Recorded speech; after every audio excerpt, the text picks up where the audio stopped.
Peter Zeihan is one of the most well-respected geopolitical analysts in the world. He recently had a conversation with some of the folks over at ARK Invest, and they were talking about monetary policy, fixed rules, and whether global nations around the world could actually go ahead and trust something like the US dollar or Bitcoin. It was a fascinating conversation, but hear first exactly what they were saying. Why is fixed supply important to you?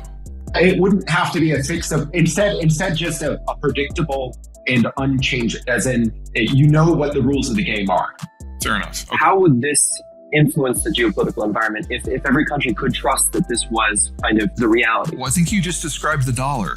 Except no, because the foreign government, like a problem with the dollar for emerging markets is that, the dollar supply is controlled to the interests of the U.S. domestic economy, often in a way that negatively impacts other dollar-sensitive or other dollar-dependent economies. I totally hear you, and that's definitely one of the criticisms of the dollar. The problem is we have yet to find anything better, and I would argue that that's never going to be something like Bitcoin. Now, of course, Peter's got a great point here.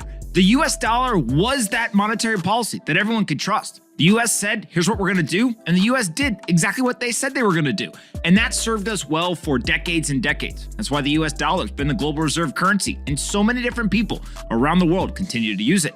But all of a sudden, in recent times, we've seen the US go ahead and change their mind multiple times. On top of that, you kind of have to be the friend of the United States in order for them not to go ahead and freeze you out, sanction you, or be nefarious or abrasive towards your country. Now, of course, I don't actually know where the world's going, but what I do know is that there is one asset, Bitcoin, that has a decentralized, programmatic monetary policy. That means that nobody in the world, no individual or organization, can actually control it or change it. And on top of that, because it's programmatic, everyone in the world knows exactly what's going to happen, when it's going to happen, and you can audit it at any time from anywhere in the world. I don't know how valuable that's going to be, but something tells me, given the light of so much undisciplined monetary policy in the world, both in the US dollar and other fiat currencies, there's a lot of people who are going to start to say, hey, this Bitcoin thing, that's pretty cool. I like something where I know the rules, and I also know that they're never going to change. Hey you, did you like this video? Great, we make 5 of them a day and post them here on this channel. Make sure you're subscribed, like the video, and see you next time.